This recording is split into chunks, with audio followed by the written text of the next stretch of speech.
Fyodor Dostoyevskiy adabiyot olamida 5 buyuk kitob, Jinoyat va jazo, Telba, Qimorboz, Iblislar va Aka Karamazovlar romanlarini yaratgan. Oliy iqtidorli zot sifatida tanilgan.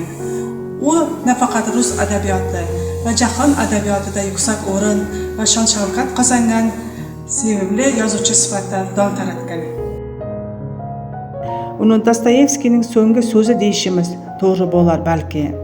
Asardagi 3 aka-uka, biri saddaroq, biri jo'shqin va boshqasi mulohazali. Xarakter va qarashlari bir-biriga o'xshamaydi. Ammo barchasida umumiylik bor.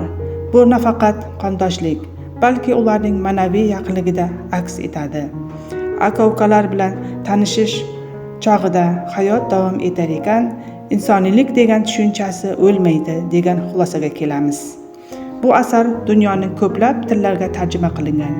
Jahon adablari mazkur asar haqida bundan keyin ham gapirishadi, ehtimol. Shu o'rinda esa amerikalik yozuvchi Kurt Vonnegutning Aka Karamazovlar romani haqida ta'riflar keltirsak o'rinli bo'ladi. Hayotda nimani bilish kerak bo'lsa, barchasi shu asardan o'qib olish mumkin. Darvoqe, Buyuk Tolstoyning mutolaa etgan eng so'nggi asari ham aynan Karamazovlar bo'lgan.